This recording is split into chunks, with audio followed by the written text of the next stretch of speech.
네, 예지투 두 번째 역은 주도주역입니다. 이스토리 유창희 본부장님 오셨습니다. 어서 오십시오. 안녕하십니까. 네. 오늘 재킷이 아주 멋있는 거예요. 네, 고등학교 감사합니다. 때 생각했어요. 오늘 달라 보이시는. 네, 감사합니다. 곧장 집에 들어가셔야 됩니다. 지하철에서 4차에서 딴 데 가시면 안 됩니다. 네.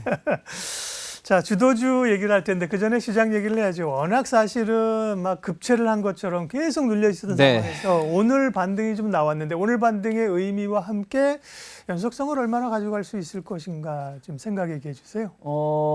오늘 반등은 기술적으로 봤을 때 상당히 의미가 있다고 생각하고 있어요. 왜냐하면 아침 10시 반까지만 하더라도 코스피, 코스닥 모두 1% 이상 하락을 보여줬다가 코스피는 저점 대비해서 2% 반등에 성공을 했고 코스닥은 거의 한 4% 정도 이상의 반등을 성공한 것이기 때문에 수급은 별 내용이 없었습니다만은 개인은 개인, 뭐 기관은 기관들끼리 서로 간에 약간 치열한 싸움이 좀 있었다 생각을 좀 하고 있어요. 수급은 이제 개인들이 뭐 할 수 없이 판 물량들이 좀 네. 안타깝지만 좀 정리가 됐다는 게 뭐 그렇죠. 그래서 호재죠. 그래서 그런 부분들이 좀 전 긍정적으로 보고 있고 네. 또 하나는 이제 미국 증시도 어저께 장중 흐름을 보면 아침에 개장하자마자 한 마이너스 1%까지 밀렸다가 네. 미 국채 금리가 이제 급락하면서 네. 반등에 성공을 하면서 마감을 했고 지금도 일단은 나스닥 선물은 좀 플러스이기 때문에 일단 제일 중요한 거는 이번에 하락의 가장 큰 요소는 미 국채 금리 그렇죠. 상승이라고 예. 보고 있어요. 이게 이제 뭐 빌 에크먼의 뭐 트위터에 글 때문인지는 어쩐지 모르겠지만 절묘한 타이밍에 어쨌든 국채 금리가 좀 하락을 하고 있고 또 이제 이스라엘 지정학 리스크는 약간 이제 선반영된 측면이 좀 있고요. 이제 내일부터 미국의 주요 빅테크 기업들 실적 발표를 하고 맞아요. 있기 때문에 분위기는 일단은 단기 반등 국면에 좀 들어가 있는 것이 아닌가. 그래서 만약에 이러한 흐름들이 나온다라면 저는 이제 다음 주 FOMC까지는 별다른 악재가 없다라면 충분히 코스피는 지난주 월화의 주가 지수가 2,450포인트 정도였기 때문에 그 정도까지 어떤 자율 반등은 충분히 나올 수 있지 않을까 생각을 좀 하고 있습니다. 그러나 사실은 반등이다, 그죠? 그렇죠, 그렇다고 반등이죠. 해서 3분기, 4분기를 추세적으로 돌려가면서 힘을 실고 그러기에는 전략적으로 고민이 좀 있다, 그죠? 예. 그렇죠. 왜냐하면 지금 당장 뭔가 풀린 건 없지 않습니까? 맞아요. FOMC가 끝난다고 해서 갑자기 국채 금리가 4% 초반으로 떨어질 가능성도 거의 없는 것이고, 미국 실적도 그렇게 우호적이지 않거든요. 그리고 우리나라도 주요 기업들 실적이 그렇게 우호적인 편은 아니기 때문에 일단 지금은 기술적 반등. 네. 다만 이제 모든 시장의 상승은 기술적 반등을 시작을 하고요. 그리고 나서 방향이 이제 한 11월 중순에 이제 뭐 연말 랠리가 있을지 없을지는 그때 결정나지 않을까 생각하고 네. 있습니다. 네.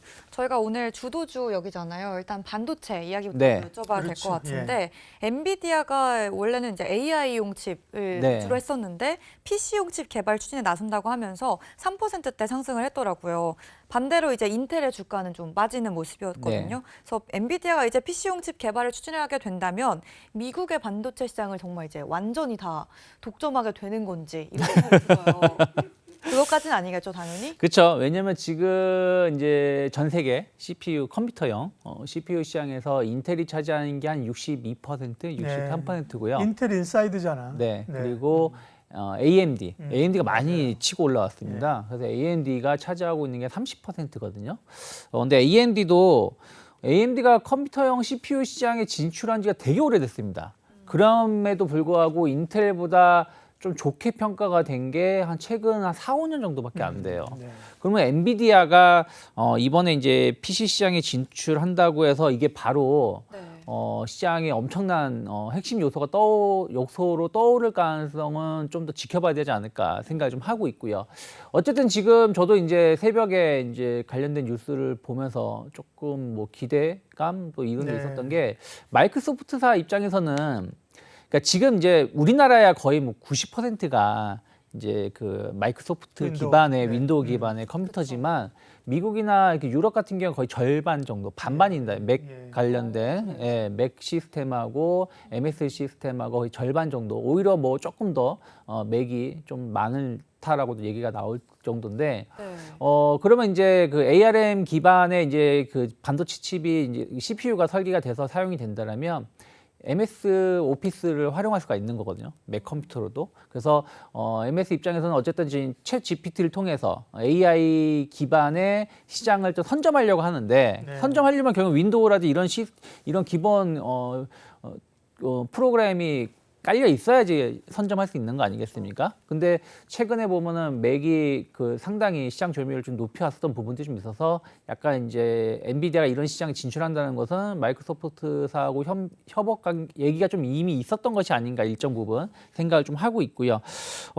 그리고 이제 어쨌든 이제 뭐 아까 말씀드린 것처럼 시장 침투율은 좀 확인해야 되겠지만 소비자 입장에서는 여러 업체가 이 시장에 참여한다라는 것은 아무래도 뭐 좋은 제품을 조금 싸게 살 수 있는 부분들 이런 것들이 또 활용될 수 있는 거기 때문에 물론 이게 2025년이라서 2025년 뭐 여름 이후가 되겠죠. 그래서 좀 더 봐야 되겠습니다만은 전체적인 시장에서는 긍정적인 효과는 보일 수 있지 않을까 생각합니다.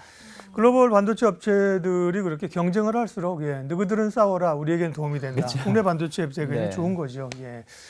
그러면 이제 반도체 얘기가 나왔으니까 업황으로 좀 들어가게 되면요. 10월 20일까지 수출 데이터는 반도체 수출이 좀 줄었어요. 네. 급격하게 좋진 않은데 최근에 이제 가격이 좀 올라간다는 얘기. 네.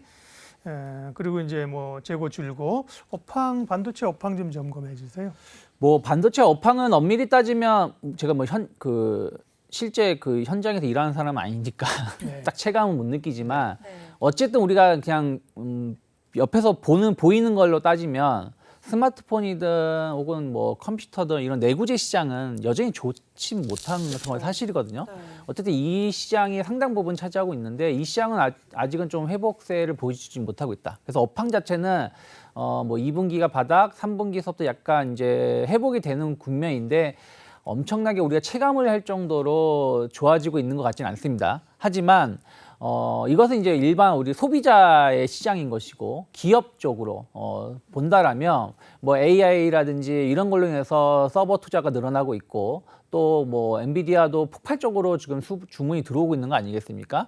그와 관련해서 뭐 HBM이든 혹은 DDR5든 약간 하이엔드급 반도체 수요는 우리가 저는 체감 못하지만 시장에서 상당히 높게 나오고 있는 것 같습니다. 그것이 어찌되었든 삼성전자의 3분기 실적도 상당히 좋게 나왔고 그리고 하이닉스도 지금 원래는 2분기 때 한 2조 8천억인가요? 적자에서 이번에 예상은 1조 6천억 정도 적자 축소로 예상하고 있는데 그러면 어쨌든 한 45% 정도 적자 폭이 감소하는 거거든요. 네. 그리고 이제 다음 분기 때도 이제 그런 부분들이기 때문에 충분히 조금은 기대해 볼 만하다. 특히 이제 수출 데이터를 보면 여전히 반도체 쪽의 수출 감소는 계속 나오고 있습니다. 하지만 이게 중국 수출 감소의 영향이라고 좀 생각하고 있고 삼성 같은 경우는 어쨌든 제품 가격 인상을 계속 좀 시도하고 있는 부분들이 좀 있기 때문에 뭐 업황은 뭐 우리 좀 바닥일 가능성이 높다. 실적으로 좀 이미 좀 일정 부분 확인된 부분이 있어서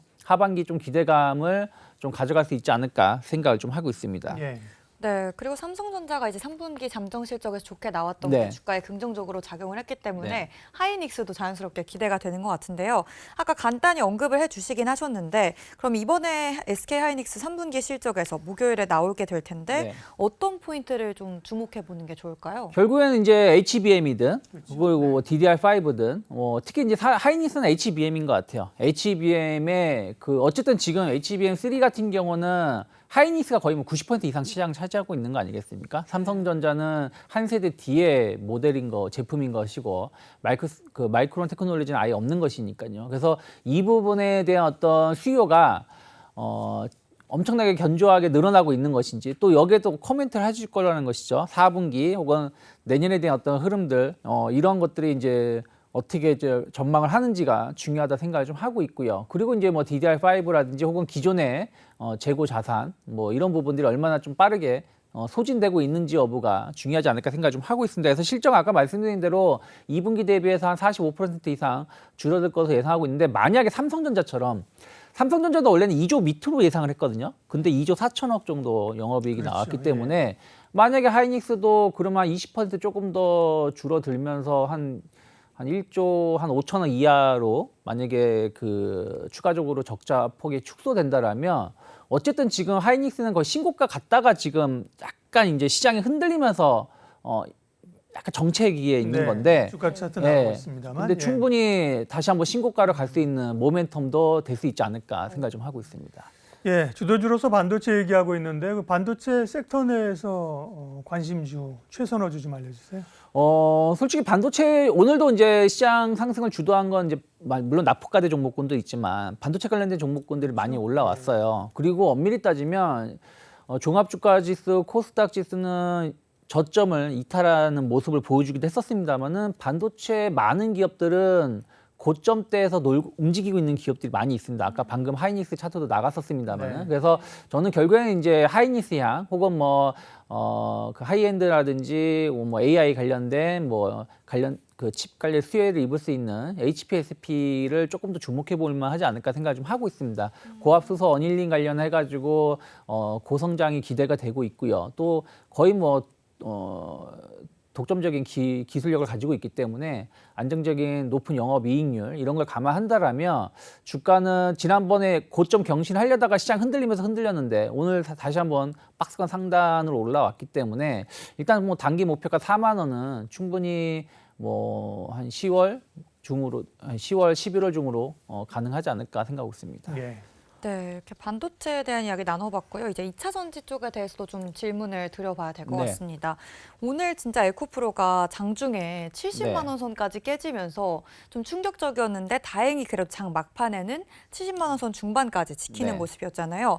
2차 전지 종목들 이제 바닥이라고 생각을 했었는데 계속 떨어지니까 추가 하락 가능성 아직 많이 열려 있는 건지 궁금해요. 현재로서는 코스닥 지수가 다시 한번 저점을 깨지 않는다라면 오늘 저점을 단번에 깰 가능성은 전 제한적이지 않을까 생각을 좀 하고 있어요. 참 이게 참 우리가 이런 것을 만들려고 해도 만들 수가 없는 게 지금 비슷한 이슈들이 지금 세 번째 나온 거 아니겠습니까? 예를 들어서 지난 3월 달 SBB 사태가 발생했을 때 SG증권 사태가 발생을 했었고요. 그때도 이제 주가가 하락하면서 바닥권에서 그런 이슈가 있었고 예. 그리고 지난 7, 8월 달에도 약간 증시가 조정기가 나왔을 때 CFD. 네, 막 그런 부분들이 이슈가 나오면서 또 시장의 어떤 상승을 발목을 잡았었고 이번에도 엄밀히 따지면 신용 반대 물량은 상당 부분 지난주에 해소가 되는가 싶었는데 키움증권발 영품재지발해서 키움증권 미수금이 5천억이다 하면서 또 월요일부터 상당히 뭔가 두려움을 만들지 않았습니까? 네. 근데 그러한 물량들이 결국에는 어저께 대부분 정리가 됐다 생각하고 있어요. 왜냐하면 그 영품재지발 미수금이 해소가 안 된다고 했을 때 다른 주식들을 매도를 다 했을 거고요, 어저께. 그러면 이제 어제 오늘 약간 남은 물량 혹은 투자 심리가 위축되면서 또 오늘 또 에코프로는 또 이제 오너 리스크 계좌가 해킹됐다는 등 하면서 막 이슈가 나오면서 흔들림이 마지막에 나온 것이기 때문에 이 이상의 더 악재가 나올 수 있을 것인가. 이미 실적은 공개가 된 것이고요. 그렇기 때문에 저는 이제 이런 것들은 이미 주가에 반영됐다. 그러니까 실적이라든지 혹은 수급적인 문제 혹은 성장률 둔화 이런 것들이 이미 다 주가에 선 반영된 측면이 좀 있기 때문에 저는 이제 지금 2차 전지뿐이 아니라 오늘 보면은 아까 반도체도 말씀드렸습니다만은 로봇주들은 상대적으로 덜 올랐는데 AI 헬스케어 관련된 종목군들도 많이 올랐거든요. 그래서 기존에 우리가 성장주라고 지난 여름까지 상승을 주도했었던 기업들의 낙폭과대에 따른 반발 매수가 좀 유입이 되었다 생각하고 있고 이것은 아까 말씀드린 대로 지금 단기적으로 조금 상승 반등이 좀 이어진다라면 오늘 저점을 단번에 이탈할 가능성은 상당히 적다. 물론 오늘 갑자기 미국 증시가 어저께 상승한 걸 다 되돌리면서 마이너스 2% 이렇게 하락한다라면 모르겠지만 네. 지금 미국채 금리도 보면은 아까 우리나라 장 열릴 때는 상승했다가 지금 보합권이나 약간 소폭 하락세로 전환되고 있는 부분들이 좀 있어서 일단은 이들 기업들도 단기 바닥은 형성된 것이 아닌가 생각하고 있습니다. 가격 조정은 꽤 나왔어요, 사실. 그렇죠, 많이 나왔죠. 예, 기간 조정의 폭이 여기냐 아니면 흔들리느냐인데 반등에 동참해야죠, 2차 전지도. 네, 그렇죠. 그죠? 예. 네. 근데 2차 전지는 뭐 좋은 뉴스가 별로 없는데 중국에서 흑연 수출 통제 얘기가 나왔는데 네. 그 영향을 직격탄으로 옥내 2차 전지 받는 것 같지는 않아요. 그리고 오히려 제가 아침 방송하면서도 수혜를 받는 기업들 얘기를 많이 했거든요. 이 영향은 어떻게 보세요? 뭐 일단은 중국이 이제 미국의 어떤 이제 무역 분쟁에 대응하기 위해서 지난주에는 히토류, 또 이번 주는 또 흑연, 뭐 주말 동안 나온 뉴스들이 그런 얘기인데 이게 똑같은 패턴입니다. 오늘 갑자기 나온 패턴이 아니고 그러니까요. 몇 년째 계속 이어지는 패턴이기 때문에. 미국한테 그래야지 왜 우리한테 그러냐고요. 그렇죠. 그리고 뭐 우리나라를 지칭해서 대한민국에 안 하겠다 이것도 아니었던 것이고 그렇기 때문에 이런 부분들이 이미 좀 내성이 있다 생각 좀 하고 있고요. 그리고 또 기업들도 이미 뭐 물량이라는 거를 재고를 쌓아놓는 것도 있고 또 기존에 좀 준비를 좀 많이 해놨을 수도 있다 생각하고 있습니다. 하지만 어찌되었든 이것은 계속 체크를 해야 되는 건 뭐냐면 공급처를 단번에 다변화할 수는 없는 거 아니겠습니까? 그렇죠. 어쨌든 히토류가 중국에서만 생산되는 건 아니지만 중국에서 많이 90% 이상 생산되는 것이 환경오염이라든지 이런 부분들이 다른 나라는 이런 부분들이 못하지만 중국은 그런 거에서 자유롭다 보니까 생산을 하는 거 아니겠습니까? 그래서 그런 부분들의 약간 이제 자원 무기화에 대한 어떤 이슈는 계속 체크를 해야 되는데 어쨌든 이제 미중 정상회담도 있고 이런 부분들 본다라면 또 다음 달 되면 또 조용조용히 우리가 뭐 공식적으로 해지하진 않겠지만 또 그 물량에는 또 그렇죠. 예. 일정 부분 또 해소될 수 있다 생각 좀 하고 있습니다. 그래서 긴 호흡을 가지고 이것을 이제 기업들이 대응을 해야 되는 것이지 우리 투자자분들이 이걸 어떻게 하자라고 할 수 있는 건 아니다 생각하고 있습니다. 예. 네, 그럼 2차 전지 얘기 좀 나눠봤는데 2차 전지 섹터 내에서 그래도 관심 있게 보시는 최선호 종목 있으신가요? 사실은 이제 지금은 뭐 어쨌든 이제 기술적 반등 구간이기 때문에 네. 뭐 에코프로라든지 뭐 최근에 뭐 LNF도 좋은 수주 소식이 좀 있지 않았습니까? 그래서 이들 기업들의 반등 충분히 더 나올 수 있다 생각을 좀 하고 있고요. 뭐 로봇이라든지 뭐 이들 기업도 나쁘지 않은데 만약에 2차 전지 쪽에서 보신다라면 그래도 조금 뭐 전체적인 그러니까 뭐 업황 뭐 이런 부분들하고 상대적으로 덜 영향을 받을 수 있는 기업을 중에서 좀 선택을 해 보신다라면 전 뭐 TCC 스틸 같은 경우는 조금 더 상대적으로 다른 기업들 대비해서는 경쟁력이 있지 않을까 생각을 좀 하고 있습니다. 왜 그러냐면 이제 이 회사가 국내 유일 니켈 도금 강판 업체인데 어쨌든 이제 그 배터리 케이스를 만들 때 네. 상당한 어떤 시장 점유율을 차지하고 있고 또 공급처가 좀 매출적으로 다변화가 되어 있다는 부분들 그리고 기술적으로 본다라면 저는 그렇게 생각을 합니다. 항상 주식 투자를 하실 때 보시면 많이 하락을 해서 싸 보이는 주식을 사는 것보다는 좀 계속 우상향하면서 좀 비싸 보이는 종목 아니면 남들 빠질 때 안 빠지고 버티고 있는 종목이 시장이 돌아서거나 했을 때 이들 종목이 더 많이 치고 맞아요. 나가는 경우가 네. 많이 있거든요. 네. 그럼 TCC 스틸의 차트를 보시면 최근 한 일주일 사이에는 많이 하락하게 했습니다만은 최근 한 몇 달 정도의 흐름을 보시면 박스권 흐름입니다. 그렇기 때문에 지난번에도 이제 박스권 상단을 돌파를 하려다가 이제 지난주부터 주가가 급락하다 보니까 네. 조정이 나온 것이라면 저는 일단은 뭐 직전 고점 때 단기 목표가 7만 원 정도는 충분히 조금 쉽게 올라갈 수 있지 않을까 생각을 좀 하고 있습니다. 오늘 주도주 섹터로 반도체하고 2차 전지를 봤고요. 가장 대표적이고 이들 섹터 말고 준주도주, 주도주까지는 못 들어가더라도 네. 좀 관심 가질 추가적인 섹터나 업종은 어떤 거 보세요? 뭐 일단은 저는 반도체를 계속 주목해서 보셔야 된다 생각을 좀 하고 있어요. 아까 말씀드린 것처럼 만약에 시장이 무너지지 않았다라면 반도체 관련된 종목군들이 계속 신고가를 갈 수 있는 종목군들이 되게 많이 있거든요. 그래서 아까 저는 뭐 HP, SP 말씀드렸지만 뭐 주성 엔지니어링이라든지 뭐 심텍 혹은 뭐 나포가대 인식에 따른 뭐 이스페타시스라는 이런 기업들도 나쁘지 않다 생각하고 있고요. 그리고 이제 나포가대 쪽으로 보신다라면 오늘 반등하지 못했던 로봇주들, 예. 특히 저는 두산 로보틱스 같은 경우는 상장하고 나서 어떻게 보면 하락을 바로 맞아버렸거든요. 맞아요. 10월 5일인가 그때 상장하고 나서 진짜 뭐 시장이 반등다운 반등 못해주면서 하락을 하면서 주가가 하락을 했기 때문에 공모가가 이 회사가 26,000원인가 8,000원인데 지금 3만 한 3,000원대까지 하락했다가 반등을 주는 거예요. 그러면 다른 로봇주들은 많이 올라왔다가 빠졌다라는 어떤 매물 부담감이 있다라면 두산 로보틱스는 그런 부분들이 상당히 덜하지 않을까. 해서 로봇주들이 좀 덜 올라왔고 그 중에서도 뭐 두산 로보틱스 조금 주목해 볼 만하다 생각하고 있고요. 그리고 이제 어찌됐든 이제 뭐 이스라엘 사태 이런 것을 본다라면 뭐 사우디 국빈 방문하시는 부분들도 있고 하니까 뭐 그와 관련된 협력 업체들 근데 그 중에서도 뭐 중소형주 말고 어쨌든 우리나라가 실제 수혜를 입을 수 있는 방산 관련된 기업들도 좀 주목해 볼 만하지 않을까 생각하고 있습니다. 네, 오늘 주도주 역에서 투자 아이디어 골라봤어요. 유창희 본부장님 함께해 주셨어요. 고맙습니다. 고맙습니다. 이로운 경제 채널 EBC